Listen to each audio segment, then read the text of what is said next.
Hello student, welcome back to business studies class. Guys, in last class we completed importance of motivation. बच्चों जो हमारी last class हुई थी उसमें chapter number 4 से जो थर्ड टॉपिक था जिसका नाम था इंपॉर्टेंस ऑफ मोटिवेशन, हमने उसे कंप्लीट कर लिया था। बिजनेस स्टडीज़ का चैप्टर नंबर 4 हम डिस्कस कर रहे थे। चैप्टर नंबर 4 के अंदर हमारे 3 टॉपिक कवर हो चुके थे, जिसके अंदर हमने पहले टॉपिक में मोटिवेशन का इंट्रोडक्शन डिस्कस किया था, सेकंड टॉपिक में हमने मोटिवेशन के कैरेक्टरिस्टिक्स को डिस्कस किया था और थर्ड टॉपिक में हमने मोटिवेशन के इंपॉर्टेंस को डिस्कस किया था। ओके गाइस, आज के मॉड्यूल में आज की क्लास में हम मोटिवेशन वाले चैप्टर से टॉपिक नंबर 4 को डिस्कस करने वाले हैं, जिसका नाम है टेक्निक्स ऑफ मोटिवेशन। यानी एक ऑर्गेनाइजेशन में जो इंडिविजुअल्स जो एम्प्लॉयज काम कर रहे हैं उन एम्प्लॉयज को मोटिवेट करने के लिए वो कौन कौन से तरीके हैं जो मैनेजर अपना सकता है और उनके ऊपर इंप्लीमेंट कर सकता है ताकि वो उन लोगों को क्या कर सके, मोटिवेट कर सके। देखो, एक ऑर्गेनाइजेशन में लोगों को मोटिवेट करने की 2 तरीके होते हैं। एक आप उन्हें फाइनेंशियली मोटिवेट कर सकते हैं, एक आप उन्हें नॉन फाइनेंशियली मोटिवेट कर सकते हैं। यानी आपकी कुछ टेक्निक्स होंगी जो फाइनेंशियली होंगी और कुछ आपकी टेक्निक्स होंगी जो क्या होंगी, नॉन फाइनेंशियली होंगी। एक्चुअल में फाइनेंशियल टेक्निक्स में हम क्या करते हैं, हमारे एम्प्लॉयज को, हमारे सबऑर्डिनेट्स को मॉनेटरी बेनिफिट्स देते हैं। क्या देते हैं? मॉनेटरी बेनिफिट्स, यानी उन्हें मनी की फॉर्म में, फाइनेंशियल फॉर्म में कोई लाभ देते हैं, कोई लालच देते हैं और उनसे अपना गोल को अचीव करवाने की हम कोशिश करते हैं। और नॉन फाइनेंशियल टेक्निक्स के अंदर मॉनेटरी बेनिफिट्स की यानी मनी की बात बिल्कुल भी नहीं होगी। यहाँ पे आप कुछ अलग तरीके अपना रहे हैं जिनके थ्रू आप कहीं ना कहीं एम्प्लॉयज को क्या कर रहे हैं, मोटिवेट कर रहे हैं। तो मैनेजमेंट में है, ऑर्गेनाइजेशन में एम्प्लॉयज को मोटिवेट करने के 2 टेक्निक्स हैं, 2 तरीके हैं। एक का नाम है फाइनेंशियल और एक का नाम है नॉन फाइनेंशियल। क्लियर है? तो अब हम डिस्कस करने वाले हैं फाइनेंशियल टेक्निक को। देखिए, फाइनेंशियल के अंदर हमारे पास 5 पॉइंट लिखे हैं। पहला है पे एंड अलाउंस। आप उन्हें कुछ पे करके और अलाउंस देके आप उन्हें मोटिवेट कर सकते हैं। जैसे फॉर एग्जांपल, आप किसी ऑर्गेनाइजेशन में जॉब पे गए और आपने वहां पे जॉब करना शुरू की। वहां पे आपको आपके घर से ऑफिस आने के लिए, ऑफिस के काम से कहीं बाहर जाने के लिए अगर बाइक का या स्कूटी का पेट्रोल का खर्चा दिया जाए तो क्या आप तो क्या आप उस जगह काम करोगे या नहीं करोगे?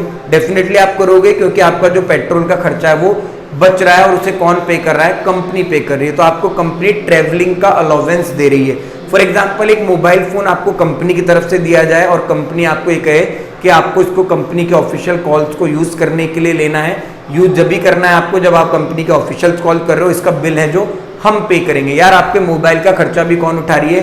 कंपनी उठा रही है। तो ये आपका क्या है? कॉलिंग अलाउंस है। अगर कंपनी आपको रहने के लिए क्वार्टर दे रही है, रहने के लिए घर दे रही है और घर का खर्चा दे रही है, घर का किराया अपनी तरफ से दे रही है, तो ये क्या है आपके लिए?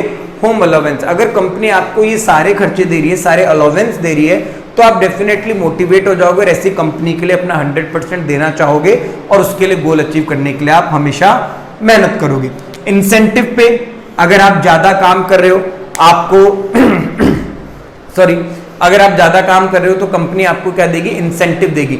ऐसा नहीं अगर आपने 8 घंटे के बजाय 10 घंटे काम किया और कंपनी आपको 8 घंटे का पैसा दे रही है तो आप क्यों उसके लिए ज्यादा काम करोगे? उस कंपनी के लिए क्यों आप ज्यादा एफर्ट्स लगाना चाहोगे? अगर कंपनी आपको ये कहे कि आप अपने वर्किंग आवर्स से ज्यादा कोई काम कर रहे हो तो कंपनी आपको उसके लिए ज्यादा पैसा देगी। तो इंसेंटिव पे करना, क्या करना? इंसेंटिव पे करना, वो भी किस में आता है? फाइनेंशियल टेक्निक्स में आता है। Gain sharing, for example, company में जो एम्प्लॉयज हैं जो प्रोडक्शन कर रहे हैं उन्होंने रिसोर्सेज को वेस्ट ना करके कुछ ना कुछ पैसा बचाया है, कहीं ना कहीं अपनी जो सेविंग्स है उनको बढ़ाया है। तो जो सेविंग्स हुई है, जहां से वो पैसा बचा है, जहां से गेन हुआ है, तो मैनेजर अगर उस गेन को अपने एम्प्लॉयज के बीच में बांट लेता है, उसको शेयर कर लेता है, तो कहीं ना कहीं ऑर्गेनाइजेशन के लिए एम्प्लॉयज जो काम कर रहे हैं उनका ये मोटिवेशन का काम ही करता है। आगे से वो ऐसी गलती करेंगे नहीं। मतलब कहने का मतलब है, अगर आज तुम लोगों को मैंने कोई टास्क दिया करने के लिए कि टास्क करने में 100 रुपए खर्च होंगे और तुमने वो टास्क 90 रुपए में कर लिया और 10 रुपए बच गए और 10 रुपीज को मैं तुम लोगों के बीच में बांट रहा हूँ 2 रुपीज की फॉर्म में। जो 5 लोग हैं, तो कहीं ना कहीं तुम्हें क्या लगेगा, यार हम अगली बार काम करेंगे तो हम 80 रुपए में काम करेंगे, 20 रुपए बचाएंगे तो हमें 4 रुपए मिलेंगे। तो ये गेन शेयरिंग है। तो ये आपके लिए क्या मोटिवेशन है। प्रॉफिट शेयरिंग, अगर आपने अच्छे से काम किया है, शानदार तरीके से काम किया है, तो सीधी सी बात है कंपनी को प्रॉफिट होगा और जो प्रॉफिट हुआ है उस प्रॉफिट को मैं आप लोगों के बीच में डिस्ट्रीब्यूट करूंगा, आप लोगों के बीच में शेयर करूंगा। वो क्या है? हमारा प्रॉफिट शेयरिंग है। प्रॉफिट को बोनस की फॉर्म में शेयर किया जाता है। किसकी फॉर्म में? बोनस की फॉर्म में। दिवाली आती है, दिवाली पे आपके साथ बोनस दे दिया, आपको ही दे दिया।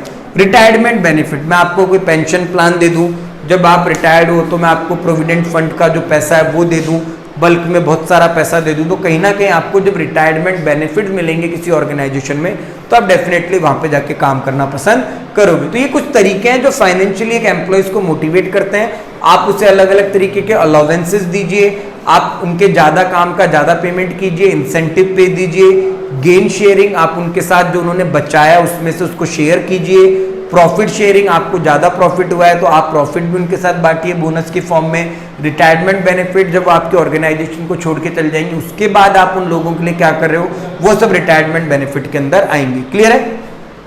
नॉन फाइनेंशियल टेक्निक, जहां पे मॉनेटरी बेनिफिट नहीं दे रहे हैं, जहां पे पैसे के थ्रू मोटिवेट करने की बात नहीं हो रही है, जहां पे बिना पैसे के मोटिवेट करने की बात हो रही है। यानी सबसे पहले लिखा है स्टेटस एंड जॉब सिक्योरिटी, आप उन्हें अपनी ऑर्गेनाइजेशन के अंदर जॉब सिक्योरिटी दे रहे हैं। जैसे फॉर एग्जांपल कोई मेरी कंपनी के अंदर काम कर रहा है और मैं उसे कहूं कि अगर तू काम अच्छा करेगा तो मैं परमानेंट तेरे को यहाँ नौकरी पर रखूंगा, कभी भी नौकरी से नहीं हटाऊंगा। तो अपनी जॉब सिक्योरिटी, अपने आप को परमानेंटली वहां पे अपॉइंट करने के लिए जो एम्प्लॉय है वो अपना 100% देगा, अपनी परफॉर्मेंस को सुधारेगा और गोल को अचीव करेगा। यहाँ पे मैंने कोई पैसा नहीं दिया, मैंने उसे केवल एक भरोसा दिलाया, अगर तू सही से काम करेगा, गोल को अचीव करेगा तो मैं तुझे मेरी ऑर्गेनाइजेशन में परमानेंट रख लूंगा और तू यहीं रहेगा 60 साल की उम्र तक। क्लियर है? तो ये नॉन फाइनेंशियल टेक्निक का पहला पॉइंट था। प्रेज एंड ऑनर, कहीं ना कहीं किसी एम्प्लॉय ने अगर अच्छा काम किया है, काफी चीजें उसने अच्छे तरीके से की है, ऑर्गेनाइजेशन के प्रॉफिट को बढ़ाया है, गोल को अचीव किया है, तो कहीं ना कहीं उसके लिए मैं एक प्रोग्राम रखूंगा जहां पे मैं उसका सम्मान करूंगा, उसे प्राइड जो उसने फील कराऊंगा कि हाँ तूने बहुत अच्छा काम किया, like employee of the week, employee of the year, ऐसे कुछ अवार्ड से मैं उन्हें यहाँ पे पुरस्कृत करूंगा। क्लियर है? पार्टिसिपेशन इन मैनेजमेंट, ये बहुत अच्छा तरीका है नॉन फाइनेंशियली उन्हें मोटिवेट करने का। एक्चुअल में मैनेजर या जो बड़े अधिकारी हैं जो टॉप लेवल पे काम कर रहे हैं, अगर वो अपने एम्प्लॉयज से कोई डिसीजन लेते वक्त, अगर वो लोग कोई डिसीजन ले रहे हैं उस वक्त अपने एम्प्लॉयज से चीजों को कंसल्ट करें, उनसे पूछे कि हम ऐसा कर रहे हैं, आपको अच्छा लग रहा है या नहीं लग रहा है, इसके ऊपर आपका क्या सुझाव है। अगर ये सारी चीजों के बारे में डिस्कशन हो तो कहीं ना कहीं एम्प्लॉयज को क्या लगेगा, एम्प्लॉयज को लगेगा कि यार कितने अच्छे मैनेजर हैं जो हमारे बारे में इतना सोच रहे हैं कि हम लोगों से राय ले रहे हैं, हम लोगों से पूछ रहे हैं, यार इतनी अच्छी ऑर्गेनाइजेशन। एक्चुअल में क्या है, ये भी उनके लिए मोटिवेशन है कि पार्टिसिपेशन इन मैनेजमेंट में उनका पार्टिसिपेट कराना। क्लियर है? Delegation of authority, delegation of authority का मतलब जो पावर है उस पावर को उन लोगों को देना, अपने से नीचे वाले सबऑर्डिनेट्स को। अगर मैनेजर कुछ पावर, अपनी अथॉरिटी का कुछ परसेंट अगर अपने सबऑर्डिनेट्स को देता है और कहता है कि आपको ही काम देखना है, आप अपने हिसाब से डिसीजन ले सकते हो, तो एक्चुअल में एम्प्लॉयज को ऐसा लगता है कि यार सर ने हमारे ऊपर ट्रस्ट किया, हमें पावर दी और हम अब अच्छे तरीके से काम करेंगे। तो एक्चुअल में ये भी उनके लिए क्या है, मोटिवेशन का काम है। देखो सब नॉन फाइनेंशियल है, जॉब सिक्योरिटी, ऑनर देना, मैनेजमेंट में उनके दखल अंदाजी करवाना, उनसे बातचीत करना, उनसे राय लेना, एडवाइस लेना, डेलीगेशन ऑफ अथॉरिटी, उनको पावर देना। यहाँ हम कहीं भी हम पैसा खर्च नहीं करें।